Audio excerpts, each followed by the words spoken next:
This is also a weird game. We will see how frustrating it is. Um,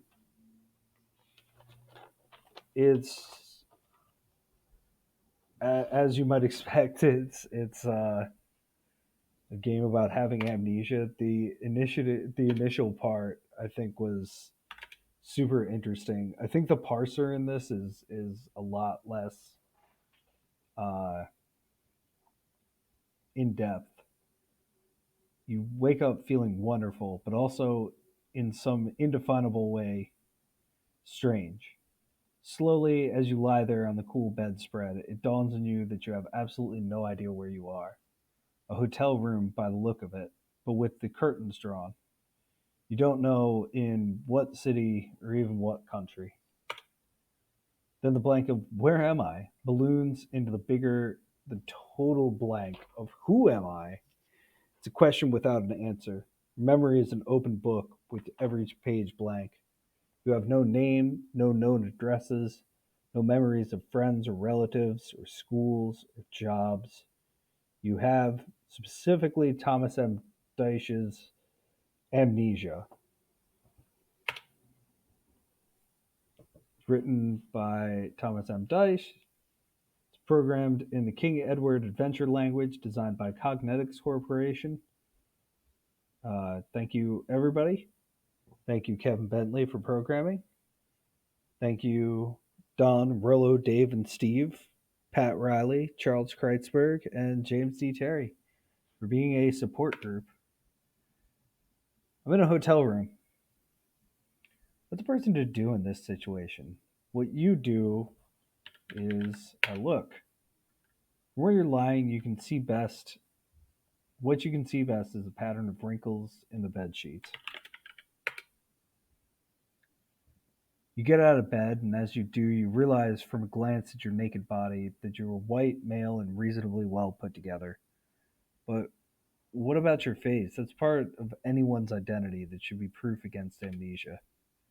Mirror over the dresser is angled so you can't see yourself from where you stand. So you decide to take a simple test, closing your eyes and taking an inventory of how you think you ought to look.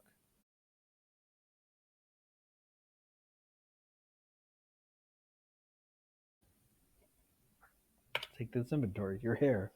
Is it light or dark? Say dark. Is it long or short? Let's say long. Do you have a beard or a mustache or neither or both? Just a beard. What is the color of your eyes? Hazel. All right. You could hardly be more completely mistaken. For when you look into the mirror, the stranger you see there has short blonde hair. He has a mustache but no beard, and his eyes are emphatically blue.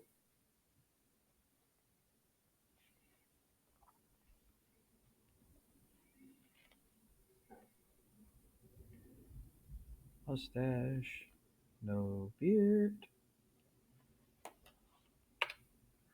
Take a deep breath and a long, long look about the hotel room, starting with the dresser.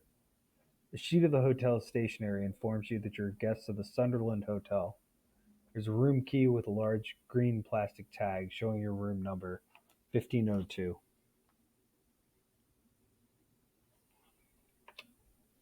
On the nightstand next to the bed, you find a strange circular wheel called the X Street Indexer and a single ragged dollar bill, both of which you take. Past the time, the hotel offers a television, also a Gideon Bible. A ballpoint pen has been placed near the phone. The left of the dresser is an IBM PC computer on its own metal cart. Do a slow double take. Have computers become standard equipment for hotel rooms in the same way the TVs are? No, there's a decal on the side of the monitor declaring that the computer is the property not of the hotel, but of the user friendly computer store. Get all? Please specify. Get out of here. Get pen. Get Bible. Get TV. Gonna take that. There's a knock on the door. You almost say come in before you remember that you don't have any clothes on. Look, dresser. Four-drawer dresser is made of a simulated wood, and the mirror above it is bolted securely to the wall. On top of the dresser is plenty of dust. Piece of stationery with the Sunderland Hotel monogram, the room key with its large green tag, a large black ashtray, and at the end, farthest from the window, a dial telephone. One side of the phone is a copy of the hotel's brochure. Get key. Get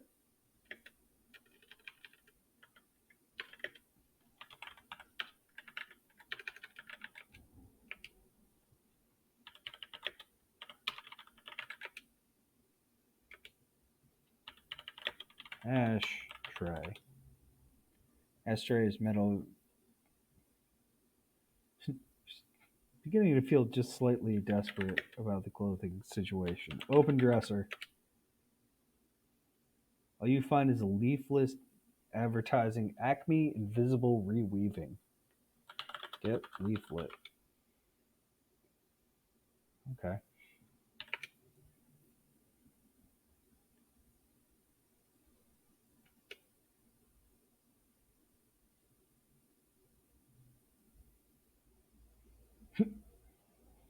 There's one last warning rap, and a maid comes in the door, wheeling a trolley of linens. Takes one look at you, smiles, and puts the trolley into reverse. Okay.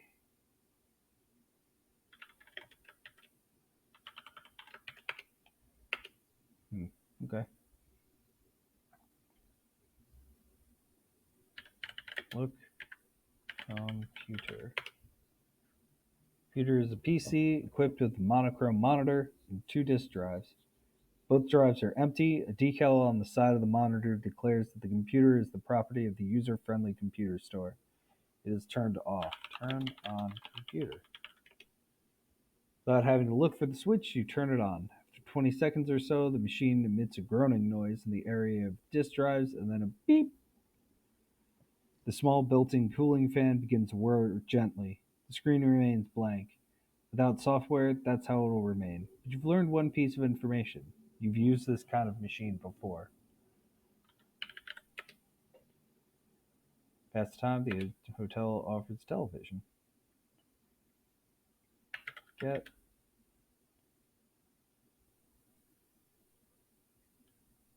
pamphlet? Is that what it was called? No. Look, dresser. Get brochure. Oh. Answer phone. Good morning, says a woman's voice after you say hello. This is the registration desk. You are aware, are you not, that checkout time is 12 o'clock? No. I'm only calling to inform you of the following. If you haven't checked out by that hour, Mr. Cameron, we have to bill you for another night. But if you want to extend your stay, I can adjust your bill accordingly. Do you wish to continue your stay? Yes. I assume you will want to put this on your Visa card. Yes. I'll have a bellboy bring up the readjusted Visa slip to your room momentarily. Have a good day. Cameron. You test out the sound of the name that she's given you, but can you be sure you're the Cameron that rented this room? If your own signature as Cameron jives with the one on the receipt the bellboy is bringing, you saw a ballpoint pen somewhere. Oh yes, you took it from the dresser. You try several practice signatures. Bellboy knocks on the door and you position yourself behind it in such a way that when you open it a crack, take the readjusted hotel bill, he would not see that you're naked. You consider asking him to help you get some clothes, but a combination of shyness and common sense prevents you. First things first. One moment, you say, and you take the bill over to the desk to examine it. You examine the slip and find that a name, which is presumably yours, has been typewritten on the top of the statement. You have a name now. John Cameron III. You sign the bill using your newfound name and hand it back to the bellboy. Bellboy makes a significant cough. He must be waiting for a tip. Should you give him one? He accepts the tip with a murmur of thanks and leaves you alone in the room to consider what John Cameron's next move should be. Clothes are surely the first priority. Think, you ought to look everywhere where there might be clothes. Look. You long look around the hotel room, starting with the dresser. So it's not the dresser. The left of the dresser is PC computer. So look, bed. It's a double bed. There's a rumple sheet, quilted bedspread is rolled up in a ball, an oversized down-filled pillow is propped against the headboard. Get sheet. You take the sheet. Wear a sheet. Wrap the sheet around you. At least I have clothes on now. Look, dresser. So we're back to the dresser. Open dresser. Nope, can't spell. Open dresser. Look through all the dresser drawers. All you find is one leaflet. So read brochure. It says Visitor's Guide to New York on the cover and describes the amenities of the Sunderland.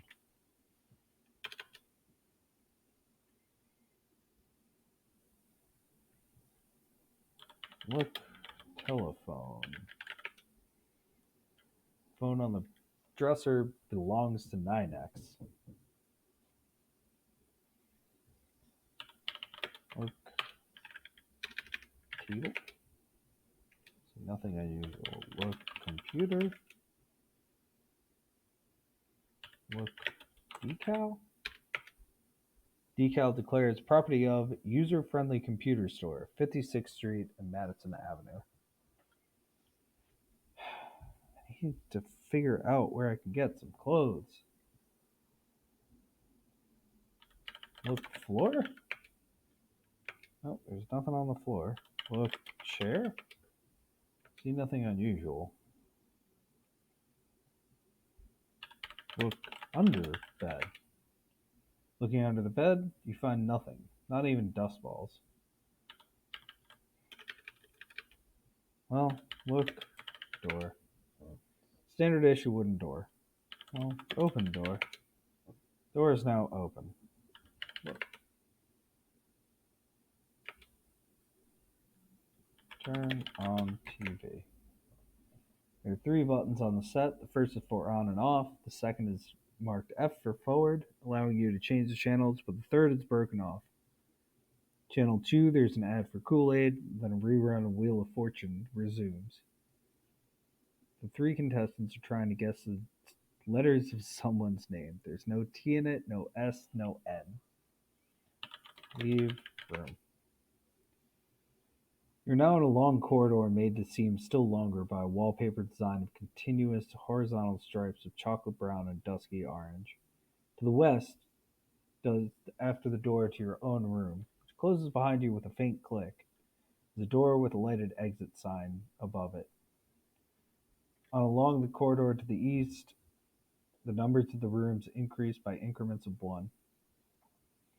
Halfway down the corridor, there's a branching northward, and an arrow directing you to a bank of elevators.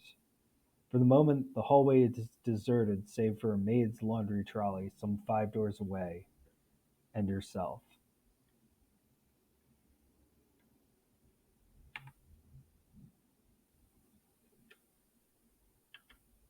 Go west.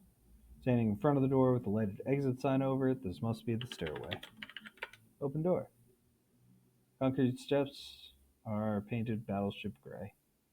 Go up. Mount the stairs slowly. You mount the stairs slowly to the next landing. The concrete feels cold under your bare feet. In a moment or two, you find yourself before a door marked Sunderland Health Club, authorized personnel only. You find yourself on a gravel rooftop. Immediately in front of you is a drained swimming pool surrounded by deck chairs made of brightly colored metal tubing. Beyond the pool is the penthouse proper, a flat-roofed, windowless brick structure with a metal door from which the weather has almost entirely peeled away the lettering. It's an SDEAND SAU and HELTLUB. I have a feeling that means Sunderland Sauna and Health Club. I don't know if I want to go that way. I cannot go that way here. Okay.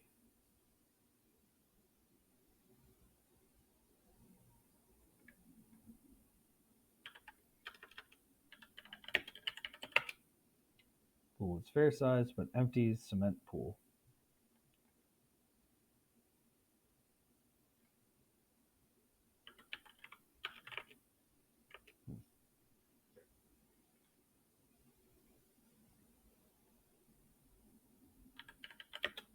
Look, penthouse? Still here. Okay. Enter. The door opens with a creak and you step into a small reception area furnished with cast iron and vinyl armchairs, a water cooler with paper cups, a small formica desk with a stack of application forms and faded posters of once famous bodybuilders. A sign in the front desk promises that someone will be back in 10 minutes. The elevators open into the reception area from a hallway on one wall. There are two doors behind the desk. The one on the left is marked dolls, the one on the right, guys.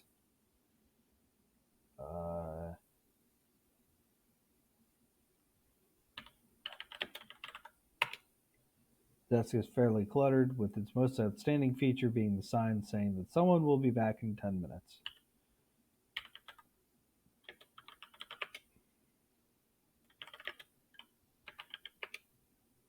Realize that you have no conceivable use for a cup, so you leave it where it is.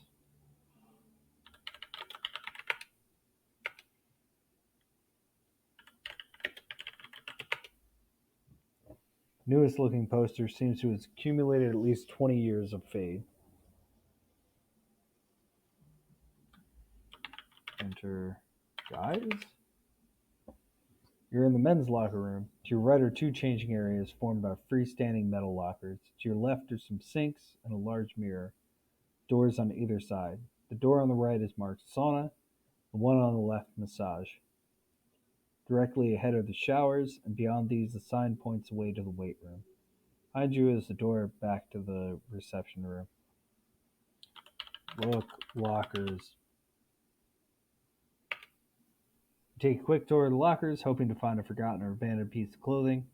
Four of the lockers are padlocked. Yanking at the handles accomplishes nothing. Check out the second alcove of the lockers, and the fourth locker along the row produces the equivalent, in clothing, of a minimum daily requirement, a sweatsuit. Just as you are about to slip into this outfit, you hear the voices of two men entering the locker room in the direction of the weight room. Feel a panicky certainty these clothes belong to one of them. Enter sauna. As you enter the sauna, a blast of superheated air wraps your body in what feels like a suit of flames. Your heartbeat quickens, and the narrow confines of the steamy, pine-paneled cell bend and warp and tilt. You are barely able to keep yourself from falling against the iron stove and its pile of heated rocks. You crumble onto the bench of wooden slats, and then... But this then is like no other then. It does not follow the time that's gone before. Like a fluid under tremendous pressure, the memories suppressed by your amnesia overwhelm you. At some cue supplied by this hot, dark cubbyhole, your past supplants your present life. You are experiencing deja vu. You are locked in a cell. It is bare and dark and smells of lives gone sour. The only light is a feeble fluorescent glow that slants in through the louvered grill in the iron door. You know that the door is iron because you have been beating on it. Your hands are sore and your right eye is swollen shut. You ache all over. Worse than the ache is the hunger, and worse than the hunger is the fear that you will never leave this cell alive. You begin to scream. You know it'll do no good. You'll probably be beaten again. But you can't help yourself. You scream the same senseless words over and over, a litany of terror.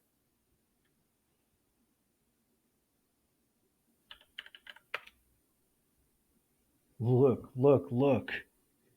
At last your screams attract the attention of your jailer. The grill of the door is pushed aside and his face appears leering in the aperture. What's the matter, Juanito? You ask for food. His eyes shrink to pinpoints of sadistic pleasure. Why, sure, Juanito, you'll get fed. Just as long as you ask for it so I can hear you. There's just two little words you gotta say, and I'll bring you a nice big bowl of five-alarm chili. He waits for you to say the two words that'll get you fed. Sorry, Juanito, your jailer says and slams the grill shut. You think this is not possible. It's not legal. It can't go on. Not even in the state of Texas can a prisoner be treated like this. You have not been charged with any crime. There has been no trial. One minute you were driving your car back to your hotel, and the next a motorcycle cop was signaling for you to pull off to the side of the road. The worst of it is that no one knows you're here in Santa Candelaria, and so no one will think to report you missing. Suddenly you understand the meaning of hell. There is no way out. There is no way out.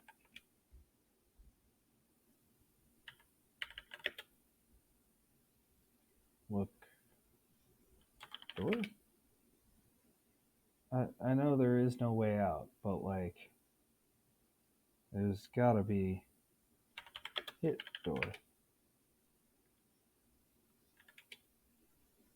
And then, as sudden as waking from a nightmare, this mind explosion of memory is over. Was it really a memory? Couldn't it have been instead some kind of waking nightmare? Aside from this one lurid glimpse of what may have been your past life, you were able to remember nothing else about yourself or that prison. If that's what your life was like, maybe you shouldn't try to remember it. Maybe your amnesia is a blessing in disguise. Mr. Cameron, are you conscious? Can you hear me? A man's voice is bending down close to your own. You do not recognize him. Gradually, you realize that you're no longer in the sauna, but in another smaller room, where you are lying on your back on a massage table. A massage room, this must be. He's opened his eyes, another voice says. Yes, but there's this funny, dazed look in his eyes. Same thing happened when he went into the sauna last night, and I thought it was from drinking too much. We had to carry him down to his room. Turns his attention to you. Hey, Mr. Cameron, are you all right? He's trying to say something, but the words are so slurred. Do you think he's still drunk? The man above you bends over to sniff your breath. Doesn't seem to be. No, I figure it's just heat prostration. Tell you what, buddy, you mop out around the pool and I'll give Cameron here a once over lightly. Whatever he was wearing last night must still be in his locker.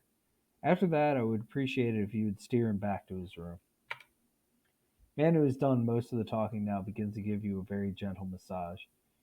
You find it strangely soothing. It's as though he were smoothing tensions from your mind and your muscles at the same time.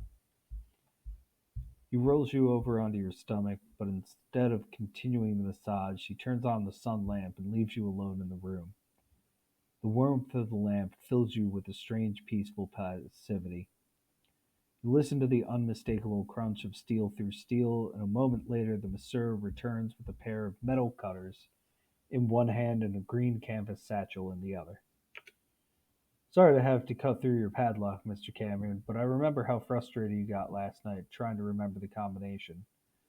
I would have cut the lock off then, but you passed out in the sauna first. You feeling a little better now? Yes. That's good, Mr. Cameron. You're going to be just fine. Just steer clear of the sauna in the future and take some salt tablets. Now, I'll leave this satchel here with you, and when you've got some clothes on, Buddy will help you down to your room, okay? You smile weakly and nod okay, and the masseur leaves you alone with the green canvas satchel.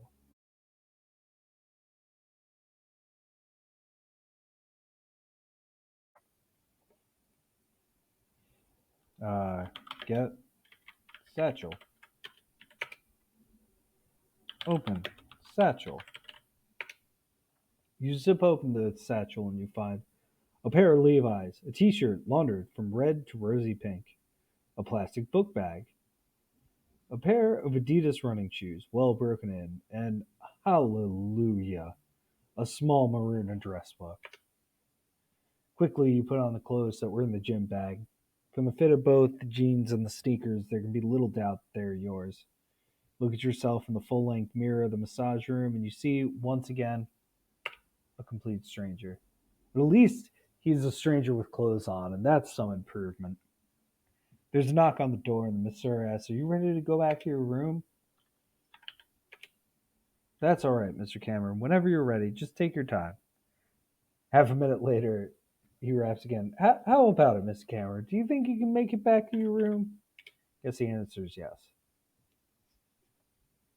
Monsieur seems relieved when you follow Buddy out. He's been given your satchel, the plastic book bag, and a pass key to room 1502. Take the elevator down to 15, and Buddy leads you the way to your room. Once you're inside the door, he hands you the satchel, the book bag, and their contents, and says goodbye. Look in his eyes that conveys his low opinion of men who makes a habit of fainting in saunas. You breathe a sigh of relief as you close the door behind you. Room 1502 feels almost like home.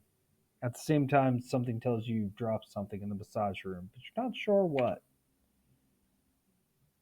The first thing you notice is that the late afternoon light streaming across the skyscrapers of the city, flashing from windows and walls of glass. It's late in the day and the sun is low in the sky.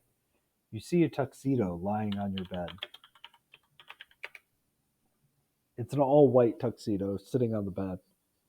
There could be only one place anyone would ever wear this outfit, to his own wedding. Maybe they got delivered to this room by mistake. There's an easy way to find out.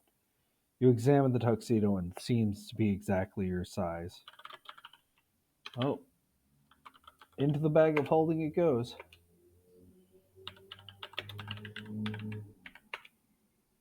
Plastic tote bag. The book bag is a plastic tote bag from Barnes and Nobles. Okay. What do I have at this point? Whoop. The phone rings. Answer the phone. Go to the dresser as you drape the tuxedo over your arm and answer the phone with a rather tentative hello? "John, where have you been, son? We've been down here in the lobby for the last couple hours, calling your room every 5 minutes. I guess that last margarita last night was your undoing. No matter, so long as you're on your feet again. Have you tried on your white bib and tucker yet?" Let's not ask what a bib and tucker is. No. "Well, get moving, my boy. Your bride is starting to think you might be planning to leave her standing at the altar. So unless you want me to come up there with a shotgun, you get in them fancy duds and report to the lobby on the double." I'm not recording this. Oh well. He hangs up, and you wonder fleetingly if getting married is usually this easy. Why, it's like putting on a suit of clothes. Put on suit? Must remove anything else you're wearing first. Take off clothes. Take off the sneaks, the t-shirt, and the jeans. You're now naked. Put on suit. With a sense partly of self-amazement as though you were a matador getting dressed for the first time in a suit of lights, you put on the white tuxedo, the frilly shirt, the white bow tie, the pants, then everything else.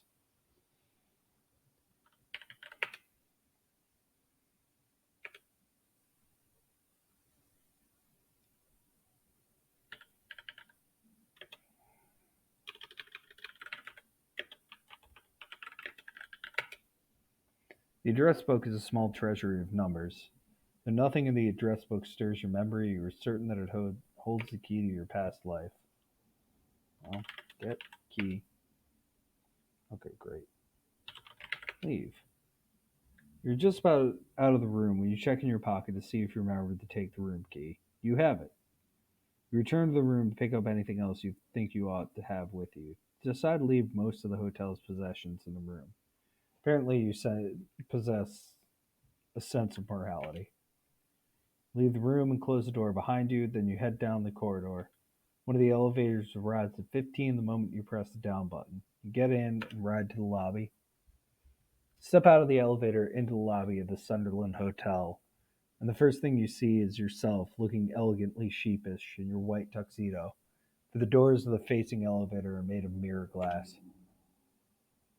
The TV sits next to the reception area, and it's playing to a man wearing a cowboy hat, slumped in a high wing back leather chair. He notices you and gestures for you to come to him. He's a tall, thin man with an expression of good humor, so forced that his smile seems to be achieved the way that some facelifts are, with little fish hooks pulling the flesh into place. His black suit hangs loosely on his spare frame, and the few strands of hair that have escaped the band of his black Stetson are the color of dirty khaki. His eyes are small, and he has a tendency to squint. The buckle of his belt spells out his name in big brass capitals: Luke. "Johnny, my boy," booms the man in the Stetson, and a voice as abrasive as desert sand. "Your dear old mother, God rest her soul, would be so proud to see you now."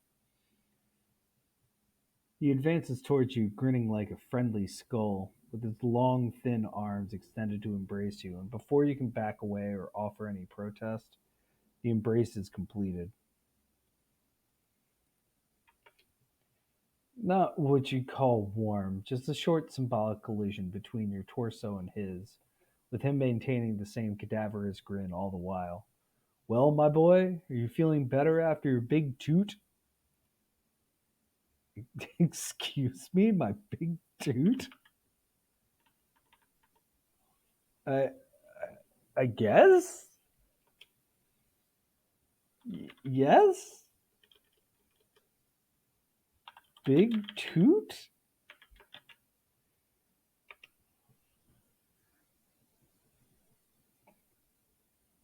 I'm feeling just fine myself, but that's no matter now.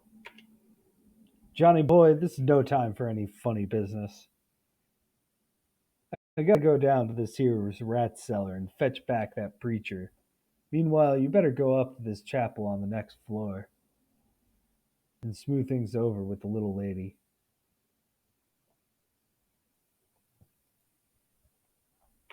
Okay. I think she was starting to worry that you was gonna leave her standing at the altar a second time, but I told her, "Honey," I said, just joking like, "if that camera boy walks out on you this time with another dumb excuse like the last one, he's gonna have to answer to your daddy."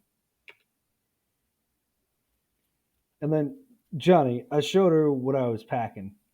Man holds open the jacket of his suit to reveal a shoulder holster from where the butt of a small handgun projects. That seemed to ease her worrying a whole lot. "Nuff said, my boy. Do you take my meaning?" You shake your head and go on wondering how anyone who's ever met this man, and you must have in a life that you can't remember, could ever forget him, for he is memorably ugly. Glad to hear it, because I wouldn't want to have to do anything to make my little cactus blossom unhappy. You've given that poor gal enough trouble to last her a lifetime, and from here on out, Mr. Know-It-All Cameron the Third, you're going to do right by my little Alice, or my name ain't Luke Dudley. Now, scoot on up those stairs and give her some of that sweet talk that got the two of you in this situation." I guess up. You're standing before the large rosewood door bearing a mottled brass nameplate, declaring this to be the All Faith Chapel. You enter the chapel, which is dim and fragrant with the mingled scents of flowers and candle wax. It seems to be deserted.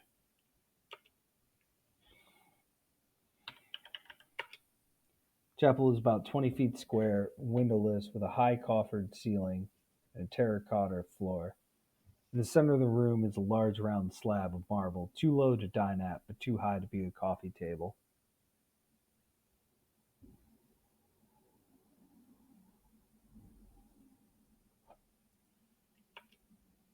Grouped about it on three sides are pews of blond wood. Behind it is a lectern, flanked by a vase of wilting gladioli on a freestanding marble column. and a large candelabra. Its candles burn down to the sockets. The general effect is that of a funeral parlor without a corpse. High up on three of the walls, forming a kind of frieze, is the All Faith Chapel's chief claim to distinction, a much darkened mural representing all the faiths of mankind worshiping this supreme being, painted a plaque behind the lectern informs you in 1938 by Maxfield Parrish. Christ, Moses, Muhammad, Buddha, Confucius, Martin Luther, and Mary Baker Eddy are represented sitting down at or standing about a table, folding their arms.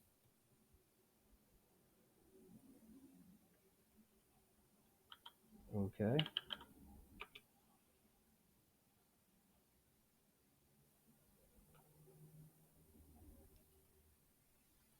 Okay, we're back. We're back to this. Um,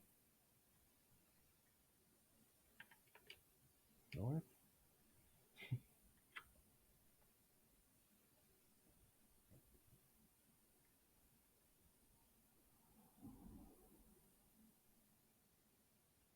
I've already forgotten the name of my wonderful wife. This is truly a horrible moment. Um, Look for wife. She is not here. Okay, exit. Just as you're about to leave the empty chapel, the door opens behind you, and a woman's voice exclaims, "John! Oh, my darling, you're here!" You spin around to confront the figure of a woman in a bridal gown. She's wearing a floor-length gown of creamed white satin, trimmed with lace and taffeta. A veil of yellowed lace obscures her face. She's of average height and has a well-proportioned figure, or a good dressmaker. Really, there's more of the wedding gown and veil in evidence than of the woman. "Isn't it wonderful?" she says.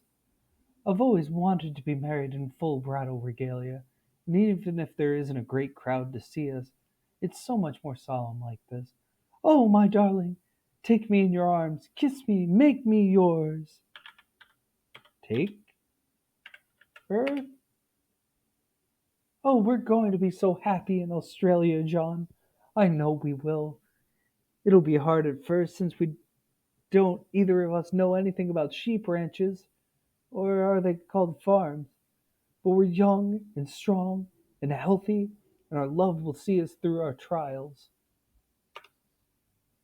After some moments of amorous silence, Alice, in a strong yet quavery voice, asks, "John, will you marry me now? It's as simple as yes or no." I genuinely don't know what to do in this situation. I feel like these are all bad options. Um, this is also very surprising to me, just from like a structure standpoint. Like, there's no like intense mapping or anything like that I need to do. It's really just trying to get through situations, and that's really different.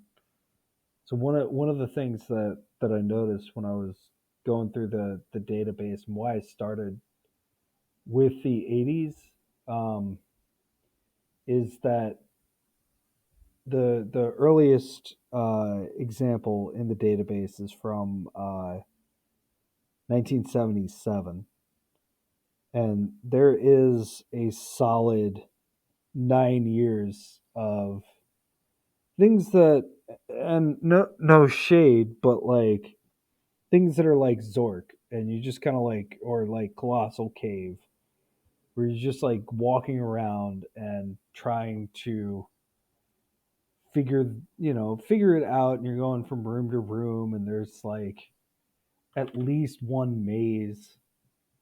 And I think like the challenges that are in Breakers, which I do want to come back to.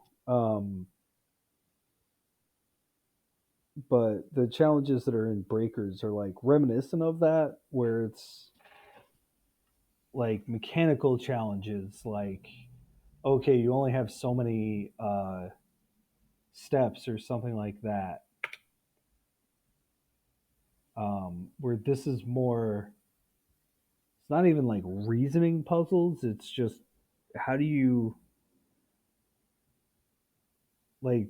I so just want to leave this hotel and go find, and I didn't even write it down, but like go find that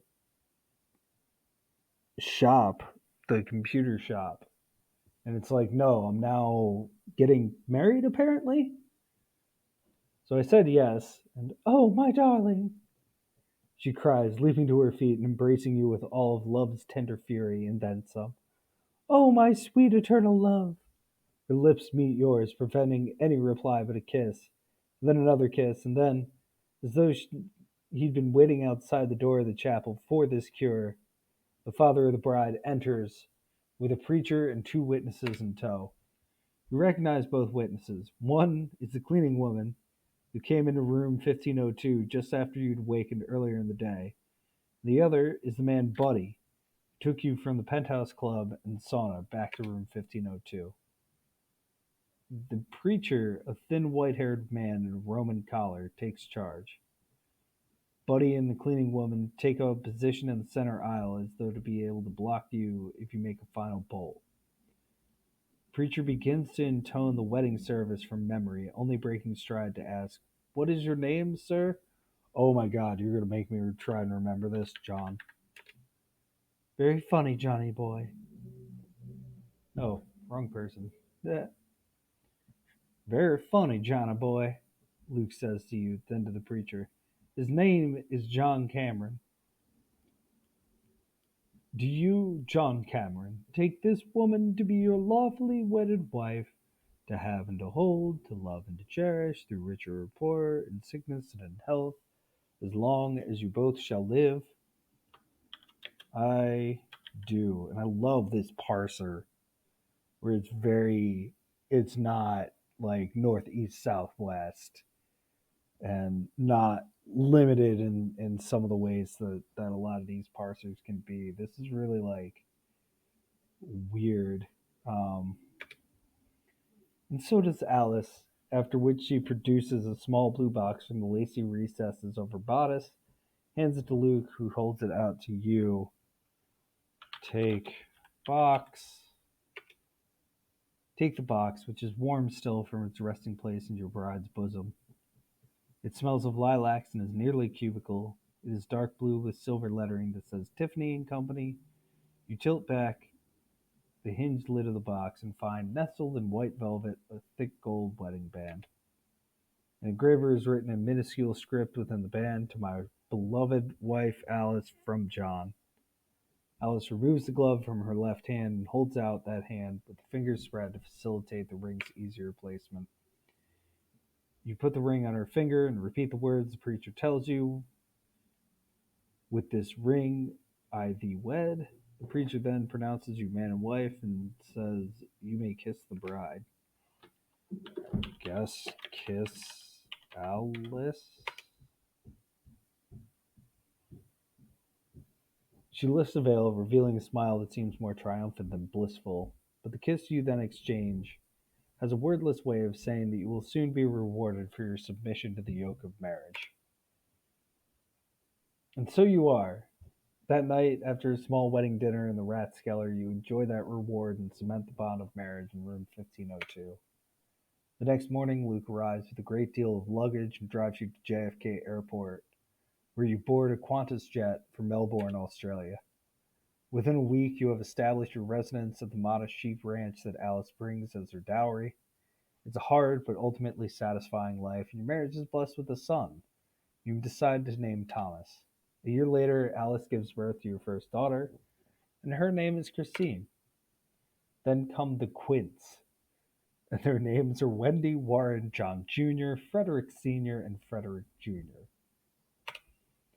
Live on a prosperous, hard-working sheep rancher for many years, and gradually the feeling that there is a blank at the center of your life fades away. You almost forget the amnesia you suffered from so many years ago, and you no longer ask Alice questions about your earlier life, questions she coyly avoids answering.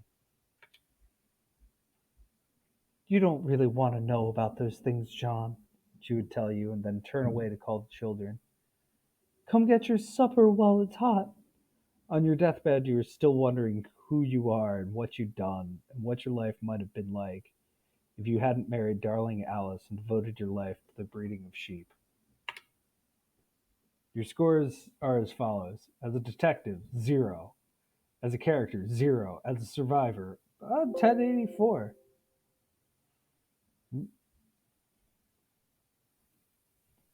Your score ranks you as merely forgetful. You've reached the end of your adventure. To begin your next application, insert the desired disk into drive A or something or another. Um, that was genuinely a very fun little romp. Um, I think I also want to return to this uh, and try it a different way. I love that it felt like a like legitimate choose your own adventure book,